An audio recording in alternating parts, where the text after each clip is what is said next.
Hello and welcome to Cohasset Political Society's show. Today we will be looking at the upcoming ballot question, whether or not there should be limits on the number of patients nurses have to care for. We will also be looking into the Massachusetts midterm elections and the senatorial race between Elizabeth Warren and Jeff Deal. The 2019 gubernatorial race, while still far away, looks like it's going to be a runaway by Charlie Baker. The ballot questions, House race, and Senate race will be decided on Tuesday, November the 6th. Now, we will start with the ballot question 1, nurses and patient limits.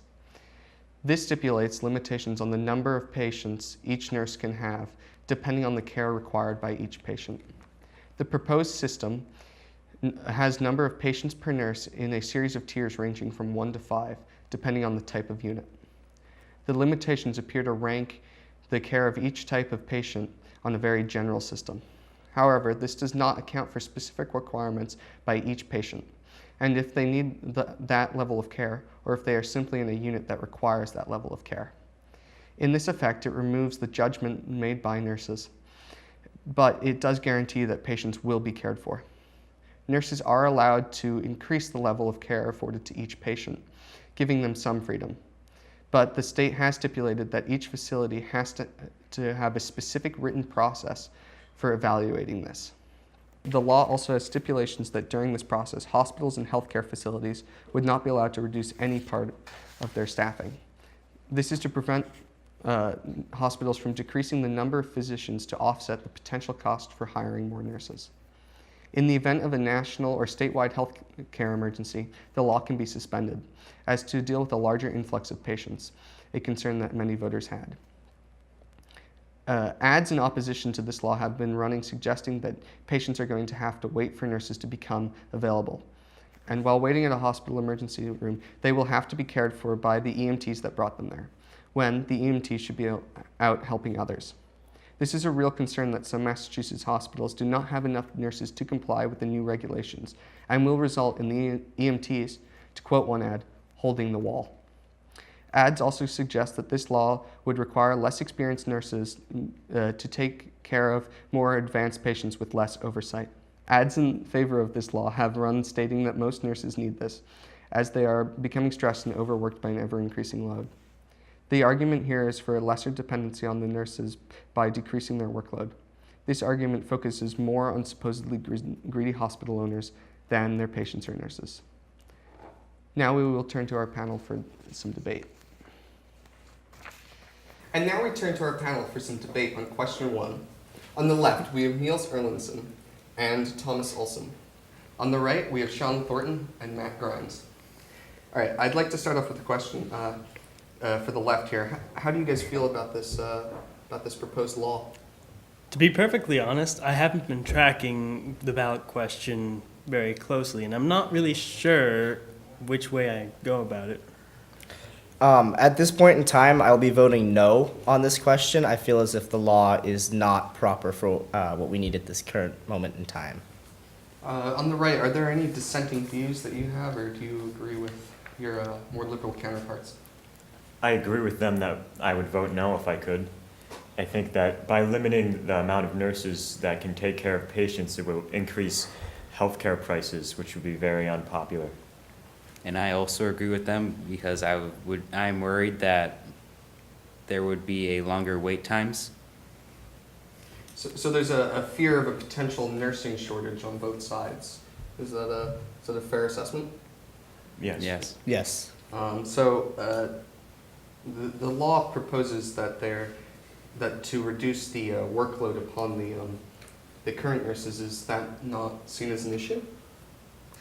So I would say at the current moment in time that hospitals are doing their own thing with that, and that some of them have implemented their own patient limits, and that I would trust a hospital's judgment as to how many people a nurse can be caring for at a time. I feel as if there's no reason for the government to step in and mandate that, where the hospitals are already doing that on their own and doing a good job, because as we know, the hospitals in Massachusetts are doing quite well. But many would say that there are several, and actually many hospitals in Massachusetts that are for-profit hospitals, so they are driven by reducing the costs to provide health care. And the largest cost for any business is its it's payroll. So is there not a concern for that the hospitals won't regulate themselves? I think the hospitals will want to provide the best services they can offer if they want to survive. As you said, if they're for profit, they will have to do that or they will run out of business. How does a hospital run out of business? You go there. No one goes there. Goes to the other hospital. Uh, I mean, I think what he's trying to say, or at least what I'm getting from that, is that if you're not providing a good enough service, the people are just going to go somewhere else where it might not be as convenient. And for emergency cases, there will still be people there, but you'll see a drastic decrease of patients who can go a little bit farther to the next hospital that is providing better care for less costs. Hospitals do shut down if they go too much in the red. A few years back, I'm not sure how long ago, I'm pretty sure Quincy Medical shut down. But was that a result of poor quality or people not going there? Chronic understaffing and overpopulation of patients. So it just Not enough people. not enough people. So that's part of the reason why this law would be bad, because there wouldn't be enough people to provide the extra staffing. Correct? Yes. Yes. Yes. I have a question for the conservatives here. Would this law be an instance of the Commonwealth overstepping its bounds? And I think they would be overstepping their bounds because I think the hospitals, they know what they're doing at the hospitals, some of the best in the whole world. I think they know how much people a nurse can take care of. but at the same time, we have the classic example of a hospital over working their nurses, which is part of the reason this law was proposed and written, was to reduce the workload to ensure better health care. It's not going to ensure better health care. It's going to ensure more expensive health care. That is certainly a concern. And any additional thoughts from anyone? I mean, I would say that the government and the state of Massachusetts would be overstepping its bounds in this case. I feel as if leaving it to the hospitals to regulate themselves in this case is probably the smartest course of action. All right, that'll conclude this panel session, and we will return later with more discussion. Now we are going to shift focus for our second topic tonight, Massachusetts midterm elections. Massachusetts has 9 House seats, all currently occupied by Democrats, all of whom are seeking re-election. Districts 1, 4, 7, and 8 are all running unopposed and will most assuredly win their seats. Among these is incumbent Joseph Kennedy III. He is the grandson of Robert Kennedy. Many see his political future as bright. The remaining districts, 2, 3, 5, 6, and 9, all are either contested by a Republican or both a Republican and an independent. These candidates do not stand much of a chance at winning, though. In 2016, all the counties in Massachusetts voted for Democratic presidential nominee Hillary Clinton. 2 Democratic senators further hurt their chances of these candidates, although some life is breathed into their campaigns by Governor Charlie Baker, a Republican. Governor Baker's opponent is Jay Gonzalez. Gonzalez's campaign is built around his previous history of providing health care to low-income families. Most recently, he worked at SETI Healthcare and New Hampshire Healthy Families, where he provided health care to many and created several hundred new jobs. Gonzalez worked in Deval Patrick's, a Democrat for Massachusetts, administration, where he served as the governor's secretary of administration and finance during the 2018 economic crisis. Despite Gonzalez's best effort, it appears that Baker will win this election by a landslide. In the most recent poll done by UMass Lowell, Baker is winning the election with 66% of the vote, and Gonzalez is receiving only 27%. The current spread in this is unprecedented. It's 39%. Finally, the most interesting election in Massachusetts is again for 2018, the senatorial race, between incumbent Democrat Elizabeth Warren and Republican Jeff Deal. This once again appears to be a runaway election, with UMass Lowell predicting Warren winning by 25%. To start with Jeff Deal, his campaign is built around saving the citizens of Massachusetts money. He hopes to repeal the automatic gas tax. He helped implement an amendment to Massachusetts Constitution to prevent the state from increasing taxes in order to pay for the Olympics. Massachusetts did not end up with the 2024 Olympic bid, however. In 2016, Deal was the co-chairman for the Massachusetts effort to elect Donald Trump for president. Finally, Elizabeth Warren. Her campaign is built around her experience and her efforts in Congress already. She also focuses on her middle-class background. She points to experiences in her early life that shaped her into the person she is today. She is concerned about the rising cost of healthcare. She also focuses on her more than 30 years of experience as a professor of law, including 20 years working at Harvard, where she claims she learned much about bankruptcies and finance. Warren has been in the news recently as she released a DNA test surrounding her claim to be descendant from Native Americans. The report displays that at least one answer approximately 6 to 10 generations ago was in fact Native American. This represents only 1% of her DNA matching that of a Native American. Warren has also been in the news recently as she is believed to be a top contender for the 2020 presidential election. I would now once again like to turn to our panel for some more debate on these topics. We once again turn to our panel for some discussion, but this time on the Massachusetts senatorial and gubernatorial race. So I'd like to start off with a question. How does everyone feel about the senatorial race? Is there any potential chance for Deal? God has left Jeff Deal. There is no hope. Warren may as well be running against a cardboard cutout. I would agree on that. I think Deal has no chance. Warren's going to win in a landslide. So the Republicans will once again not win a Senate seat in Massachusetts. I missed the Scotty Brown show. I see. He moved to New Hampshire. You lost though. All right, let's pivot to one of the current heating up parts of this race. Elizabeth Warren recently had the DNA testing done that proved that she had at least one ancestor who was in fact a Native American. Does anybody want to comment on this? I have a few comments. So the DNA test, they showed that she had one ancestor between, like, what was it, 500 and 1,000 years ago? 6 to 10 generations. Oh, 6 to 10 generations, yeah. And that's a few hundred years.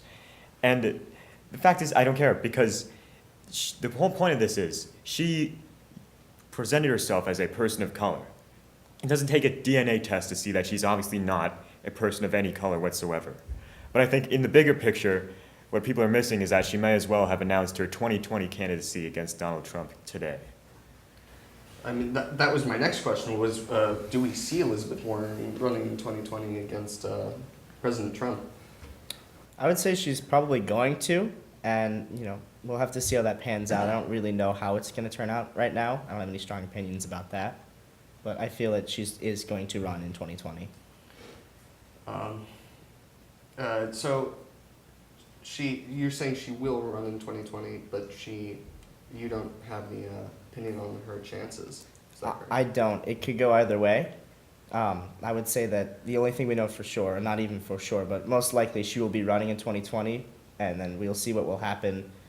She may not win the primary. She may win the primary and not win the election. It's all up to chance, really. We are almost exactly 2 years out from that election. I think that the Democrats have a bit of a problem here because they can either pick a far left candidate like Bernie Sanders or Elizabeth Warren and alienate some of the lunch pail Democrats that live in the rural parts of the country, or they can pick an establishment candidate like maybe Cory Booker or Joe Biden and alienate their most liberal supporters who live in the cities. If I were the Democratic National Convention, I wouldn't be so concerned about alienating their far left-leaning supporters with the current political climate, though, because I do not see them voting for Donald Trump anytime soon. Well, a lot of people didn't vote for Hillary Clinton just because of all the crimes she committed, even though Donald Trump might have been worse to them. That's very true. They chose other options such as Jill Stein or Gary Johnson. I'm sorry to interrupt, but I feel like we should reaffirm that these are allegations, not necessarily proven. Though, yes, it did cast quite a shadow over her campaign. Yes.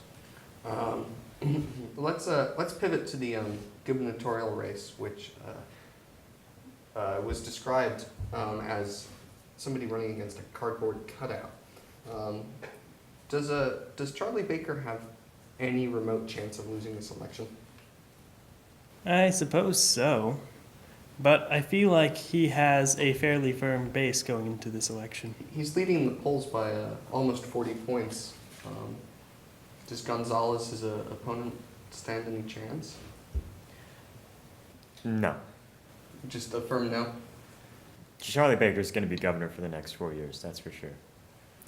I would say it's not a definite, but it takes something short of a miracle to have him not win this election. So I'd say we should be looking forward to another 4 years of Baker as our governor. Is everyone here satisfied with the way Governor Baker is running the state alongside the Democratic State House and Senate? I haven't had any issues with it. I don't care. Yeah. Wow, the panel is in complete agreement here. All right, let's pivot to the non-democratic House representatives from the Commonwealth of Massachusetts. There are several who are running unopposed, or several Democrats who are running unopposed, and they will certainly win their districts. Is there any likelihood of there being a Republican who is running will win Massachusetts? I don't think so, especially in this political climate. I notice this, people are starting to huddle under their respective umbrellas with Trump. The Democrats, even though they might not like the establishment candidate, they will vote for him. And Republicans, if they don't like the establishment candidate, they will vote for him. But what about people who don't identify with either party? Well, the more independents that vote, the better it is for the Republicans. Because if you remember, in the 2016 election, Donald Trump won independents by a margin of 8 points. He still lost the election by 3 million votes.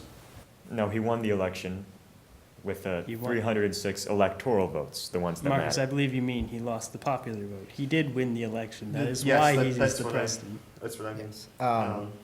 And one other thing I would mention is that keep in mind we are in Massachusetts, where if you register as an independent, you can vote in either primary. It is your choice. So I'd say that is a big thing to keep in mind here because, you know, I'm registered as an independent, so I can go in and choose whichever ballot that I would like to. And that way, it kind of makes it so that I know a couple people that will be voting against a candidate, as in they're going up and choosing the ballot for the party they don't normally side with to vote against someone, so we should be weary of that. I'd like to shift to the rest of the country and their Senate races. Is there anything you want to highlight? The geography is against the Democrats. This is a stat I saw. There's only one Republican running in a state where Hillary won. That's Dean Heller in Nevada, and he's actually leading by a couple points in the polls. There are 9 Democrats running in states where Trump won. Granted, most of them are in states where they have solid bases and they have a solid chance of winning, like John Tester in Montana, for example, is leading by 5 points. There are reasons besides the respective parties why Trump won the election and Hillary did not. I don't know if we can uniformly apply that to the midterms because every senator is different and every representative is different. It's very true. Unfortunately, that's all the time we're going to have for this episode, so we will see you all next time.